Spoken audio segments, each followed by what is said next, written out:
Hey guys, welcome back to another episode of Limetime with Kofi. Again, I'm your host, Kofi Annan. The topic of today's discussion is the future of policing. Obviously, as you're all well aware, there's been a lot of shakeup in the policing community in the wake of the George Floyd protests. And so a lot of departments have been scrambling to try to do things differently. Now, Supervisor Lusk is in a very unique position because he is the chairman of the Fairfax County Public Safety Committee, which oversees the police.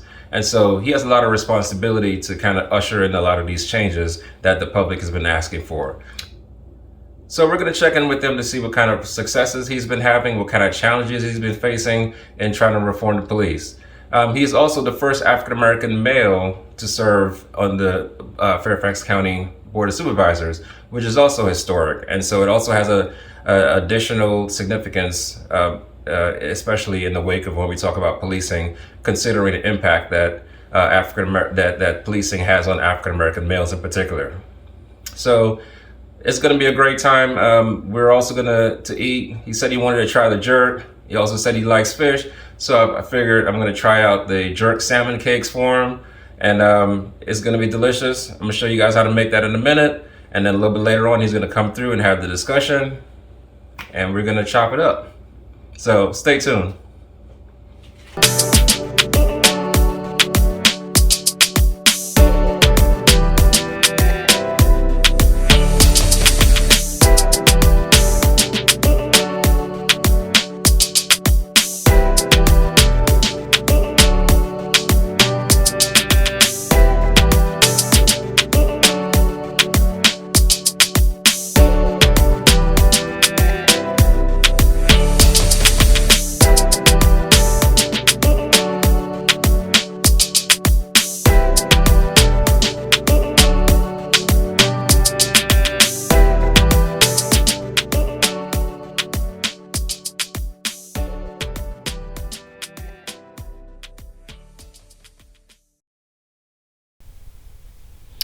All right, so let's get the show on the road. So the ingredients are garlic, celery, bell peppers, red onions, and parsley. Now, how much of these ingredients you use really depends on how much salmon you're using. So I use a pretty large piece of salmon, about 2 pounds. So I used about a cup of bell peppers and about a cup of celery and about a half a cup of onions.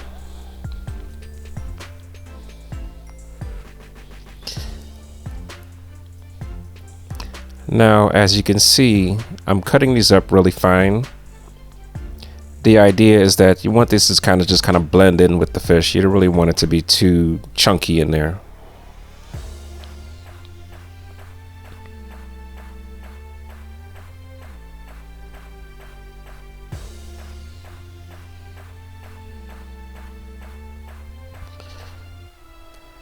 Now onto the salmon. So first I'm going to cut these into little small cubes.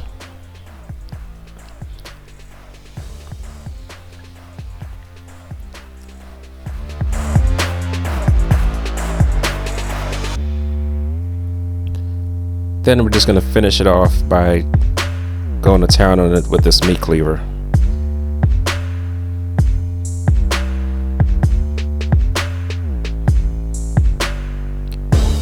Alright, so now I'm just going to add the jerk paste to it.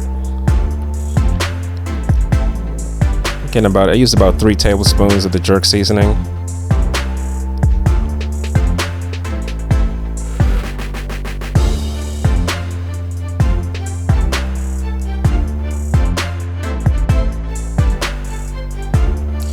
Alright, so the next thing is we're going to take all those vegetables that we cut up and we're just going to saute them for about 5 minutes on about medium heat.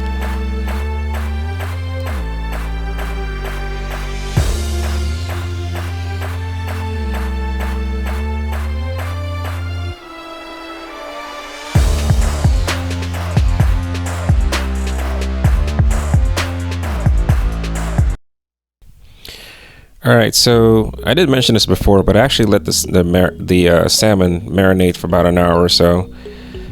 But once that's done, We didn't add the vegetables that we're sauteing into the salmon, and then we added some crushed cracker crumbs and about 2 tablespoons of Dijon mustard and about 4 tablespoons of mayo. And again, we're just gonna mix that all in there.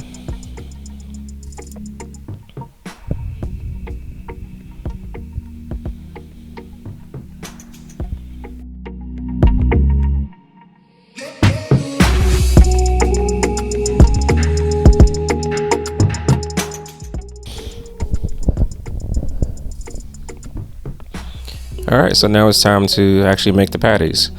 So this part's pretty self-explanatory. We're just gonna roll it up into a nice handful-sized ball.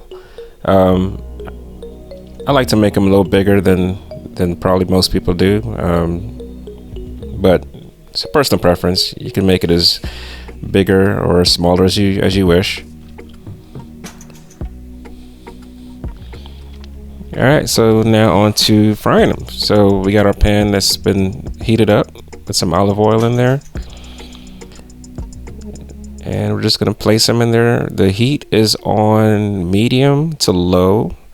Now, because like I said, I made mine with some pretty large patties, I'm gonna actually cover this and put it on low so that way it gets to cook all the way through.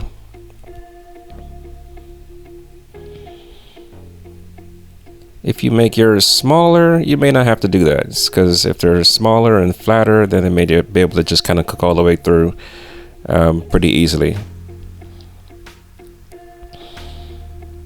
All right, so after about 5 minutes, we're ready to flip it over. It's got to be real delicate with it so that they don't fall apart.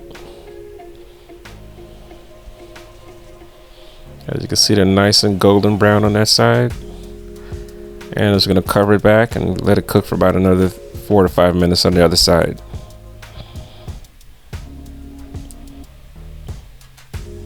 Now covering it just allows that heat to penetrate all the way through a little bit better than if it was uncovered. And there you have it, folks. Our jerk salmon patty.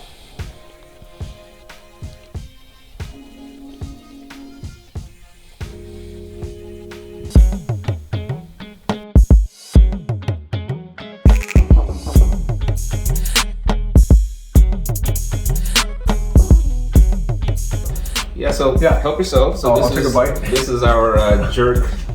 Well, it's not for the. We don't do it on the food truck or anything. Okay. But it's a jerk salmon patty, and yeah. So let me know what you think. You know? It smells delicious. I'll say to the folks who can't smell it, it smells great. It looks great. So I'm going to take a bite. It's really good. Thank I like it. Thank you. Yeah, it's good. I love. You really can't mess up too many things with jerk. Yeah. It's one of my favorites. So Yeah. Jerk chicken, you get on the line. All right. I'm pretty excited about it. And I normally actually do my hamburgers if I can get this jerk. And I'm going to eat every piece. Well, we make all our jerk from scratch, and we're actually going to starting to bottle it. Wow. And sell it online and sell it at one of the farmers markets down there in Leesburg. Okay. So I'll check that out as well. Let me know when you get that up and running. That's definitely, yeah. I actually hadn't realized this before, but you were the first African-American male to be elected to the Fairfax County Board of Supervisors, which is really telling.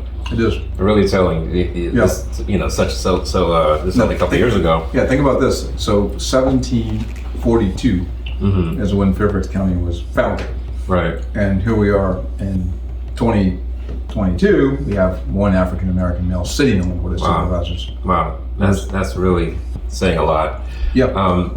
Okay, so but in that context, Sure. And especially you being put in charge of the public safety committee, overseeing the police. Yeah.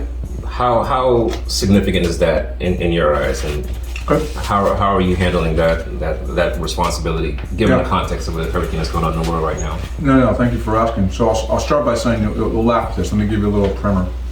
So the chairman, Jeff McKay, asked if I wanted to serve on the Public Safety Committee in January of 2020. So that's, the board had been constituted and each board member gets committee assignments. And he said something to me to the effect of, this committee has met, I think maybe once or twice in the last year. So you'll have plenty of time to get up to speed and Right. you can, meet all the players. Fine. Relax. He says, this one's not going to be too bad. That's what he was saying. And I'm listening to him and I'm thinking, okay, that sounds too good to be true. Right. Lo and behold, May of 2020, and then we get to the summer of 2020, and things are pretty much heated. Yeah. George Floyd, and you look at the incident in Gum Springs, you look at the incident with Officer Timberlake, and I knew immediately that our committee, my committee, was going to be way more active in its meetings and in its work as a result of that. So the first thing I did was I asked the chairman, I said, I need 6 meetings. I need 6 meetings for this year. And he goes, well, you're gonna have to go convince your colleagues to give them to you because we only gave you 2 because they only thought there's only gonna be a need for 2. Right. So I got the 6 meetings for the committee, and then I realized I need some public information sessions. I need to have the opportunity to have meetings just with the general public. Because at the time the public was in the streets at that point. Exactly. And they needed a avenue to a platform and a forum for that. And I felt that my committee was it. So I went back to the chairman and I said, I need 3 more meetings. But to your point, I acknowledge that this was like a very serious issue, and I think you and I talked about a few things during that time. So I had committed to Nova EAC at the time and NAACP and ACLU People Power that I would do everything I could on both transparency and accountability, looking at the data the police department was kind of processing at that time or not really processing. So we realized that we need to do a better job of sharing information with the public on what's happening with cases within the police department. We also decided that we needed to follow with that use of force study that was being done by the University of San Antonio, University of Texas, in San Antonio. So that study had just been more or less authorized, but I wanted to make sure that we were, on top of it and making sure we're going to have recommendations that we're going to come back as quickly as possible. So I started asking questions about it. And then you might remember at the time, we didn't have body-worn cameras. So those were still kind of in the process of being beta tested and stuff like that. Exactly. And no police officers, zero, were using them. We're using them in Fairfax County. So the chairman talked to the other members of the board, and we agreed that we had to expedite the purchase and installation of body-worn cameras. So that's been done, and that was done pretty much after the George Floyd incidents and also what happened in Gum Springs. And I'll be frank here and say, I'm an African American, and I've been subjected to some things over time as well. And I'll say, you just kind of accept it, right? So you're driving along, and for those who might not be familiar, I had my first purchased vehicle that I purchased myself after I graduated from college was a 1990 Isuzu Trooper. So this Isuzu Trooper is like a big kind of SUV, not huge by today's standard, but at the time it was kind of high and a little bit boxy. So the reputation of that vehicle, which of course I wasn't even thinking about it. I just liked the design, and I'm like, hey, my grandfather is like 6'2", 300 pounds. It's easy for him to get in and out of it. So I bought it. And here I am driving in the city of Alexandria after I purchased it, and zoom, I get pulled over, and the officer talks to me, and he's like, "Oh, everything's fine." And off he goes. I'm not even sure why I got stopped. Why was that stopped? So this happened multiple times. So I go to my grandfather, and I'm like, "Granddad, this is kind of weird," and he goes, "Yeah, they're doing it on purpose." And I said, "Okay, maybe there's a way for me to fix this. I can maybe just let them know who I am, and put on my." And so on my license plate, I got a personalized license plate that had the University of Virginia as the kind of the lower portion of it, because that's where I went to college, and then my name, R. Lusk, on the plate. And as soon as I put that plate on, I never got pulled over Wow. in the city of Alexandria again. So, So you think that they saw the University of Virginia? and then my name. Yeah. So yeah. what drug dealer is going to put their name? Right. That's if they're assuming I'm a drug dealer. What Yeah, yeah. drug dealer is going to put his name on the back of his truck like that? Yeah. And then also went to the University of Virginia, probably not likely. Right, so right. is what they're thinking. So they just College let me go. educated. Yeah, let me go. Yeah. I mean, they didn't, Wow. because they didn't have any reason to stop me. Right. Which is crazy. So I mean, I get it. I mean, So yeah, you've this experienced is personal. some of the stuff firsthand. Yeah, this is personal, and it's not right? So I get that, and I think some might assume, you know, based on my background, that this stuff wouldn't Yeah. happen to me. It happens to all of Happens us. all It doesn't of us. matter Right. if you went Yeah. to Harvard or if you went to, I don't know, you name the university or a place, and you just have the skin color that is the wrong color from their perspective. Yeah. So Yeah, I think a lot. Unfortunately, too many black men have had that. So I can tell my own stories too, of just being stopped walking my dog one time behind my house. Wow. Yeah, behind my house, walking my dog, and it's like this little green area. And these plainclothes officers came running up behind me and asking for ID and this, that, and the other. Luckily, I had it on me because I wouldn't think I would need it, But who knows what that could have led to, So were they thinking that you were a robbery suspect, or what were they thinking that you were? They didn't say anything. Oh, they didn't tell you. They just wanted my ID and stopped me for no reason. Wow. At the time, I was a lot younger, and Right. I knew I had the right to say, hey, look, leave me alone, but I didn't use that right. I just complied. Right. But this is how things happen. This is how we get treated, and this is how things escalate for no reason. Exactly. I wasn't a suspect in anything. They didn't say anything about any crime or anything like that. They just It's unfortunate. randomly came up and stopped me and asked me for my ID. So and it is a form of harassment in some respects. Oh, too. definitely. And the thing that, I hear you on this. This is insane to think about. But the fact that they didn't tell you even what they were kind of suspecting you of. Come on, really? Yeah. Nothing. Wow. So okay. Yep. So the George Floyd protests happened, Sure. and I think a lot of people were expecting like this to be like a watershed moment in policing. Yeah. Right? Yeah. You had cries for like defunding the police. You had Right. reimagining the police. You had Yeah. people expected that we were going to come out of this with some drastically different Yeah. programs on how we do policing, Sure. federal laws, whatever. Yeah. This was the largest protest ever. Yeah. So that didn't happen.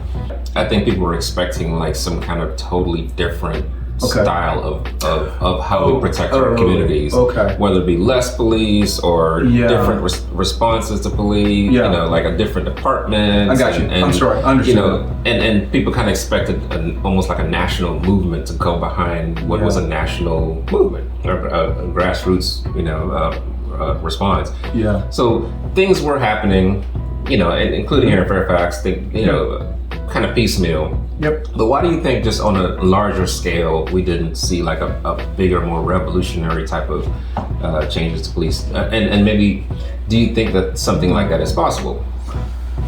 Yeah, let me back up and talk about Fairfax just for a second, because I want to be clear that this is what I know the best. So, again, looking at where we are today versus where we were even then, we've made some pretty significant improvements. So just on significant reform, you think about what we used to do with folks who had, mental health and substance abuse issues with no criminality.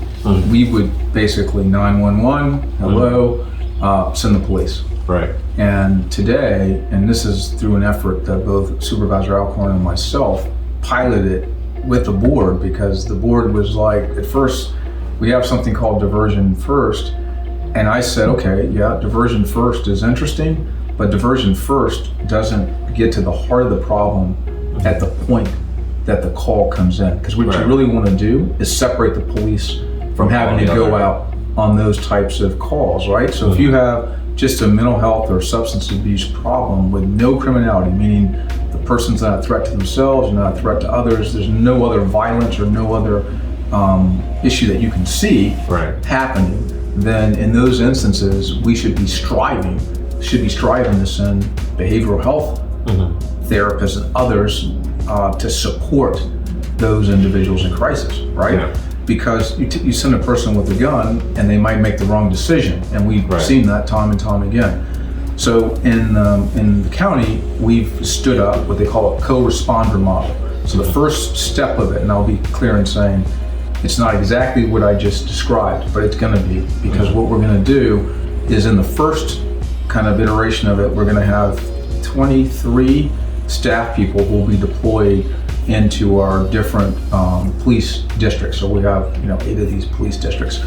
We'll have them going out, and one member will be a member of law enforcement, so from the police department, and then one member will be from behavioral health, so the community services board. They'll go out together. However, the person that will lead will be based on the call. So if it turns out that it's that non-criminality, then the person that's the behavioral health, they will go first and work with the person to try to see if they can address whatever the issue or concern is.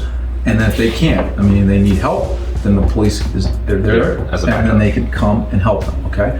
Now, if it's criminality or something more significant, then the police are going to lead, and the behavioral health person will kind of stick back. Right. Once the police kind of gets it to a place where it's safe for that behavioral health person to kind of come in, then they'll basically kind of switch. They'll have that person step up, and then they can provide whatever counseling or other services they might need. Gotcha. Yeah. So that's the first. Yeah. That's like a first initiative, and that's one. Pretty big. That's pretty big. That's pretty significant, right? Yeah. So just wanted to make sure the folks are aware of that. So my thought is, as we do this over time, we'll be able to mirror some of the other cases and examples that you were asking me about before. So if you look at Eugene, Oregon has the Caboose model. That one's pretty popular. They've had it for 20 years. The thing's amazing. They have about 99.1% of their calls, they get them exactly right. So they know when not to send the police, and so they're right 99.1% of the time. There's that 0.9 that might be questionable, but since it's so highly accurate, they continue to use that model in Eugene, Oregon. Denver has a STAR model, which is kind of similar as well. They have the police and fire share, but mostly paramedics, and mental health and substance abuse counselors that go out together, and they talk to folks in the community and approach them with no weapon at all, and try to address concerns and issues that they see. Right. And I will say, I think we do have in this Fairfax County Department, we have some police officers who really care about the work that they do. Yeah. In terms of those that are in school resource, I've met a number of them and have been kind of impressed by the fact that they're able to have really strong relationships with the students, and then be able to get them to tell them when someone has a gun in the school, or someone's brought drugs to the school, or someone's talking about having some huge fight after school, and they kind of go to the resource officer, tell them, and the resource officer confirms, and in many cases, it's exactly what that student told me. So it's a way to help, keep the school safe. So we know that they're not all 100% the same, right? So I can't say every school resource officer is going to approach their job in the exact same way. So we do have to be careful and make sure we don't have issues, whether it be use of force against students unnecessarily, and then, just extending this criminality into that younger age. Or that perception that African American and boys of color, whether they be Latinx or other, are doing something inappropriate versus their other students. Sure. I feel like we've existed without school resource officers for many years, more longer than we have had school resource officers. Right. And the creation of these programs were really just something that came out of that tough on crime era of the 70s and 80s as a way to just get more police doing more stuff. Get building departments, growing departments, give them larger budgets to just do more and more and more. And the impact nationally has been just more and more arrests of black and brown people. And now when you extend that down to the youth level, now you're starting about criminalizing childlike behavior, right? So why is it that you think that we've existed without school resource officers for so long, but now it's something that we can't do without? Yeah, I mean, I've had conversations with a number of the principals in the schools in Lee. So I've talked to each of the principals in our schools that have school resource officers, and I've asked, and many of them are African-American principals. I've asked, so what is your position of a school resource officer? And the answer from all of them has been, we want to keep them. We feel that it helps the school be safer. I was originally leaning, before I had the meetings with the school resource officers and before I talked to the principals, I was leaning towards saying they should definitely be removed. But I think this is an issue that might have to be more locally decided, like individual schools might even have to have a decision on that, because the impacts are different from school to school. And if the resource officer is a trusted person in that school and the principal loves them, the students love them, then do we want to remove them?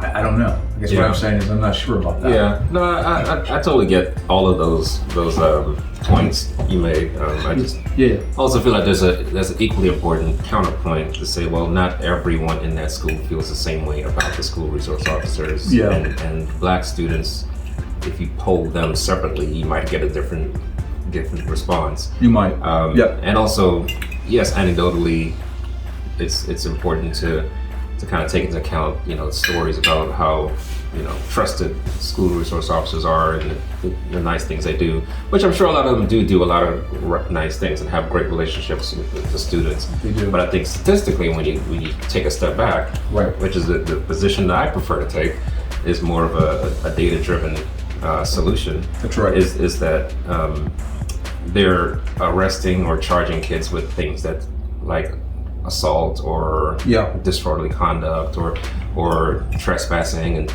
things that you would think that should be handled outside of the criminal system, because a lot of things can be crimes. Right.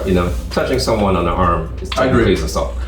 So things can escalate beyond what they need to be when you put an officer. If you put an officer in a church, you might find some crime. So it's taking a couple of dollars out of the office. Right. There's crimes everywhere. Like, so you put an officer in a position. You never. You're gonna. That's what they do. They find crime. They do. That's their main job. Not to be friendly. Not to be a counselor. Not to be this or that and the other.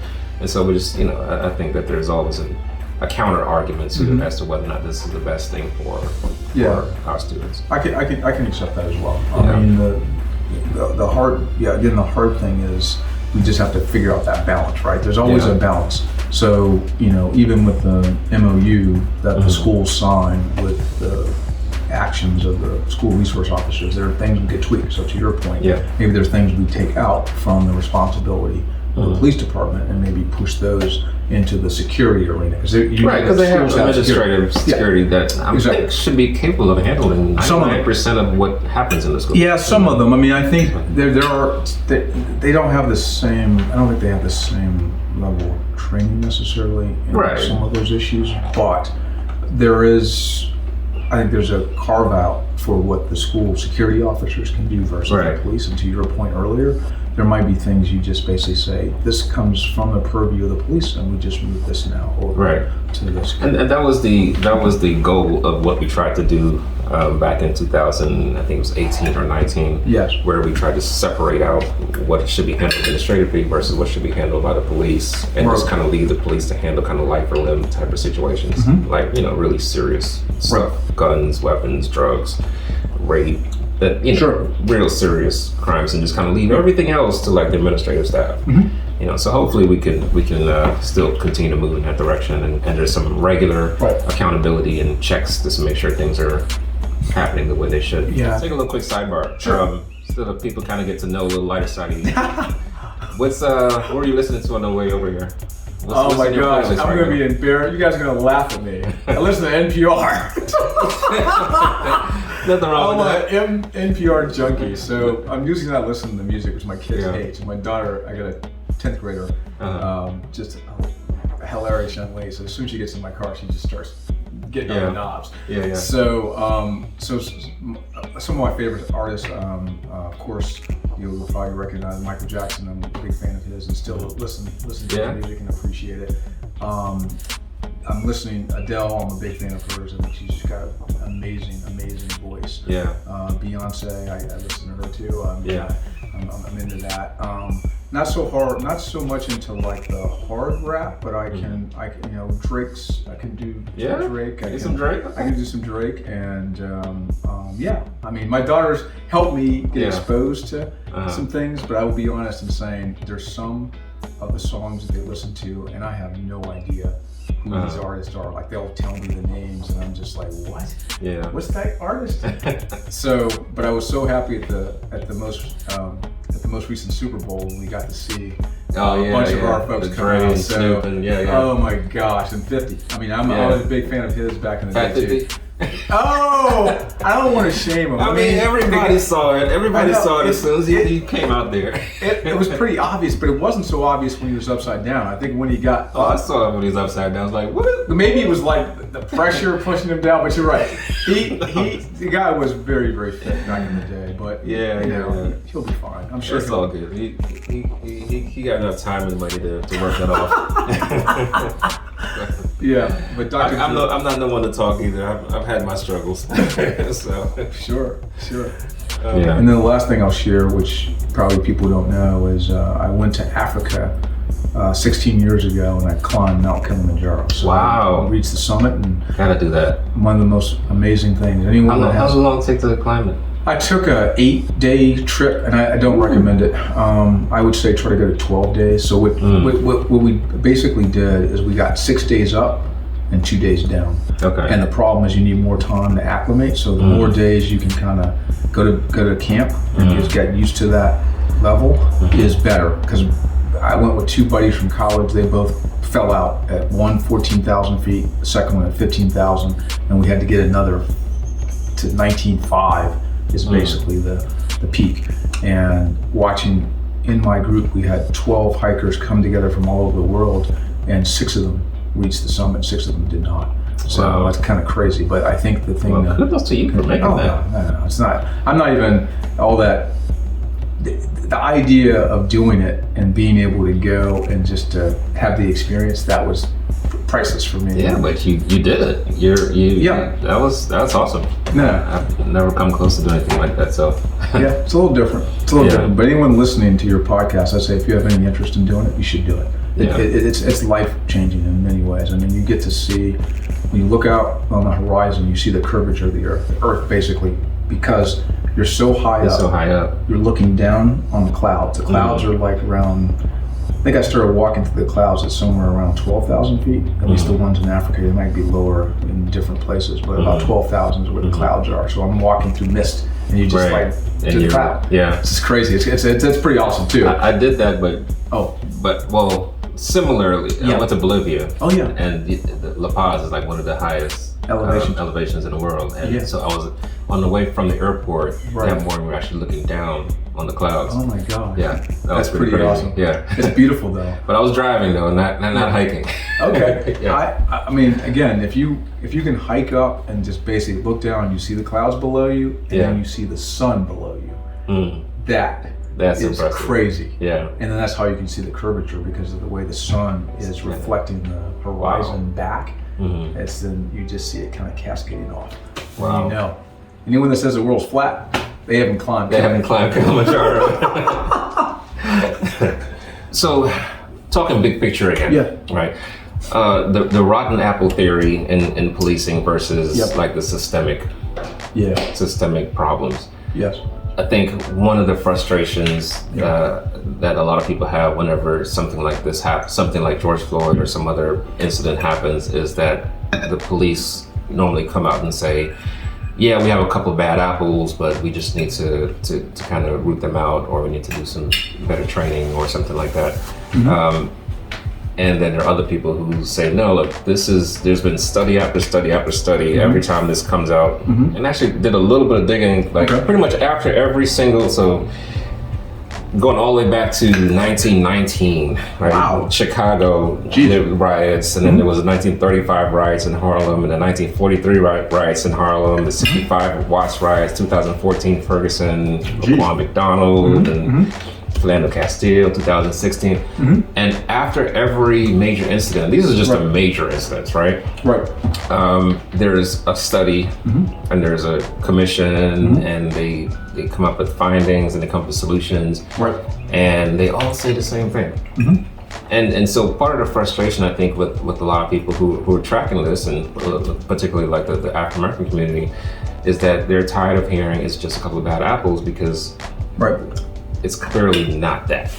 You know. So, what are your thoughts on that, and how do you fix that those systemic problems? So I'll say, I mean, there's a couple thoughts. One is, if you look at what's happening with policing across the country, there's a mass exodus in police. So I'm almost getting to a place in my own head that there are some people who are self-selecting that they need to get out. So this reckoning has done something pretty substantial. And I would argue that we probably freed our departments of some folks who probably shouldn't do not want to change. And that's what I was going to say. They do not want to be there because they do not want to change. And they can see the writing on the wall, right? The police reform is not something that's just lip service. It's happening. So with Fairfax, we're going to be doing a lot more kind of de-escalation training. So the ICAT training, which has been proven, by the way, the only training that's been proven to have an impact on reducing use of force amongst police officers. So we know that this thing actually works. So it's basically proving patience, time, distance, and cover, teaching the officers how to use that. And we're also hiring more women. Now imagine this, the use of force study said, they did research on when there are two women who go on a case together, 0% chance that there will be a fatality with someone, 0%. So women are always de-escalating. I mean, that's just the nature of how they approach, just in general, what they do, and then also in policing. So we have a goal now with the chief that we want to have 30% of our officers female by 2030. And they hired a female to lead the academy for the first time in its history. So there's a major who's overseeing the academy right now, and she is bringing in more minorities and more women already since she's... How's it going with the minority recruitment? Particularly, I should specifically say African-American recruitment, because I know that's always kind of been stagnant. There are kind of ebbs and flows with it. One of my thoughts, why they've always struggled is just because there's that big trust deficit between the African-American community and the police. And obviously the constant videos of African-Americans being harassed or killed or whatnot by police, just continues to drive a deeper wedge in between the community. It does. So I imagine that has to hurt recruitment. So how are they trying to address that trust deficit first? I mean, they're talking about bringing people in to be reflective of the community, right? That's number one. Like you've got to be a part of the solution. You can't. We can talk about this from the outside, and this is the same thing with me. Like I realized that there were things in the district that I'm representing that needed to be fixed and changed, and I could just keep talking about it, or am I going to run for board member and try to change these things, right? So this is the same thing. We've got to get members of our community to sign up, step up, and raise their hand and say, I'm willing to be a member of this police department, so that my kids, my neighbors, and others who look like me will see me out and about in the community. That's going to make a huge But in fairness, and I know that has to be part of the solution, but I'll say in fairness to the people who've decided that it's not the route they want to go, you also see stories of African-American police officers who are, like in DC, for instance, who are filing complaints against their department, saying that they're experiencing racism. and the culture within those apartments are either racist or sexist. I don't know that Fairfax hasn't been accused of this directly, but we haven't had those instances here. Right. Yeah, we haven't had those instances here, and I'll be honest in saying, I've done roll calls and I've met with individual police officers since I became chair of the Public Safety Committee. I was just down in Mount Vernon's roll call just a week ago, and I've done several 100 mil. I've done the ones in my own district, which is Franconia, and I'll say, I've talked to officers, and I've even said, if you're interested, I'll be happy to sit down and talk to you separately. I've had individual officers come to me, minority officers, and I've said, just you and I are talking, I'm in my office, the door's closed, and I'm like asking them, can you let me know if there's something I need to be aware of? Is there any issues with racism? And I can only tell you what I'm reporting back from hearing from them, and that is, no, Rodney, that's not something that we see in this department. Was backing Chief Davis, the current police chief, was that the most difficult decision you had to make since you took office? I will say that, and I'll be transparent here as much as I can speak about. So the Chief Davis issue by far was the most difficult thing for me personally, and I think it was the most difficult for me personally because there were so many people who came at me after that decision was made. So, and understandably, I mean, I'm not going to sit here and say I didn't expect it, because I did. And I had some thoughts that I tried to share with my colleagues before, which for whatever reason they were not resonating. But in the end, the decision was made. Okay, so the decision's made. He's the new chief. I'm the chair of the Public Safety Committee. And I've committed that I'm going to do everything in my power as a chair to get the reforms that we need in Fairfax County and to work with that chief to ensure that happens. I felt, I mean, people might disagree with me. I think I mentioned this to you too, Kofi, and I mentioned it to Pastor Walton and pretty much everybody that came to me right after that decision was made about a year ago. I felt that, I believe in redemption. I think people make mistakes, and I want to kind of see where they are, give them an opportunity. And I also felt that we were in a pretty good place, like a leveraged place, meaning he has to get his back out of the corner. He's starting this job and his back is in that corner. And I don't think he wants to keep his back in that corner.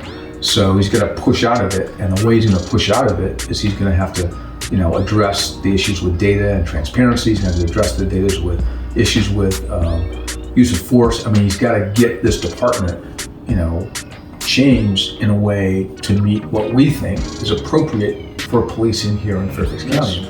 If I had said he needs to go, there weren't enough votes for him to go. I knew that. I already counted the votes. That's what you have to do in this job. I'm in a political arena, and any decision that gets made, you start counting. 1, 2, 3, 4, 5, 6. If you can't get from 1 to 6 in a hurry, you got nothing. You may as well you got nothing. So there were not 6 votes on this board to remove him.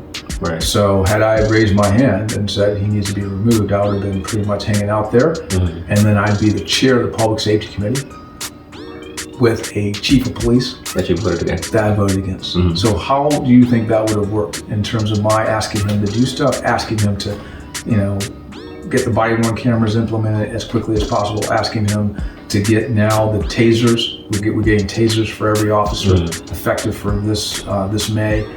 Making sure we get the ICAT training for every officer, which is a use of force, de-escalation training for every officer by this May. How could you imagine that would have happened? One last one. So, how do you measure success? Like you're obviously, there's a lot of things churning, there are a lot of new initiatives and things like that. But how do you look back, in a year and say, okay, these are the measurables, these are the data points that we're looking to see that okay, the things that we're doing this work are working. So the thing that we've done, as you might remember, is we've got a catalog of all the recommendations from the community and others. And it's basically a community input matrix. So that matrix still exists. It's on the web. You can see where we're getting information and putting it in on each of the items. So if we can get an item addressed, we can try to get a check by that. Mm-hmm. I'm hoping to have a check by every single one when everything is said and done. So we're pushing through the matrix. We're going to have the chief report back. I'm not sure if it'll be quarterly, but we're working that out with him right now on a schedule with regards to the matrix. He's going to have to tell us what items he's been able to kind of work through and what the community has been able to be engaged and involved with in helping. So that's an expectation.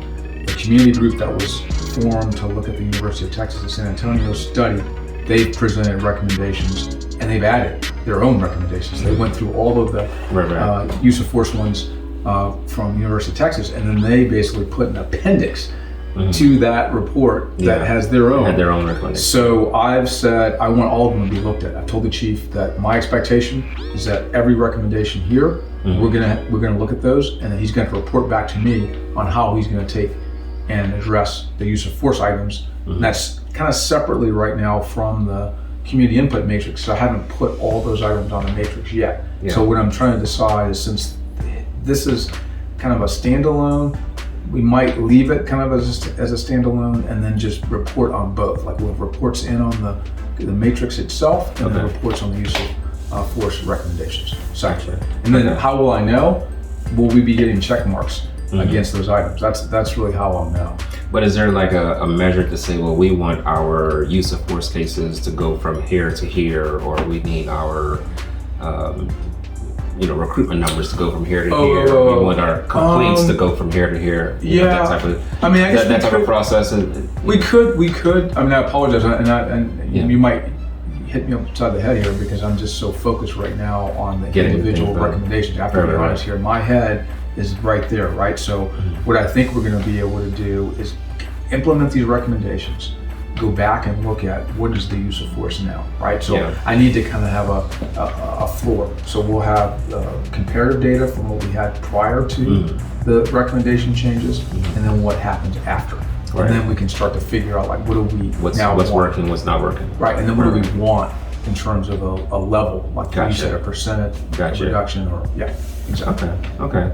Well, thank you. Thank you. This has been very informative. Sure, same. I enjoyed it, and the food was amazing. Thank you. Well, glad you liked it. Yeah, it's hard not to like jerk, man. I'm easy. Salmon. So have you been anywhere in the Caribbean? We've traveled. We got married in Barbados. Oh, did you? Okay. Beautiful. Yeah. Oh my gosh. Yeah. One of my favorite places. I visited there once when I was real young. I remember it being very beautiful. Yeah. It's great. And again, it's kind of like the French influence. It's kind of like the Bahamas. I've been to the Bahamas too. Okay. Been to Jamaica. So I've been to a few. Okay. Yeah, I enjoy wherever I go. The food's always the thing that gets me. I'm trying to remember. So red snapper is the fish of choice. Usually in those Caribbean places. Yeah. Cool. Yep. Well, thank you again. I'm glad you enjoyed the food. I really enjoyed the conversation. So did I. Thank you. I'm sure our audience enjoys it as well. If folks want to get in touch with you, you want to leave some information about I mean, if you want to check us out on the web, we've got a couple ways. I've got a Twitter and I've got Facebook at Rodney Lusk. You can look at our website. That's going to be leaddist at fairfaxcounty.gov, and then I'll give you my phone number. How about this? You can call the office if you want to have an appointment or if you want to talk. 703-971-6262, and we're in Franconia, just off of Franconia Road, close to Springfield Mall. If you're ever in the vicinity, you can come to the Franconia Governmental Center. I'll be happy to meet with you. Thank you. All right, Supervisor Rodney Lusk. Thank you. Appreciate the time. Hope you guys enjoyed this show, and if you want to get in touch with us, we're at Soul Rebel Food. It's all of our Twitter, Instagram, all that. Give us a follow, give us a like. Hope you subscribe to the channel for continuing discussions like these. All right, have a good day. Cool, man. That was awesome.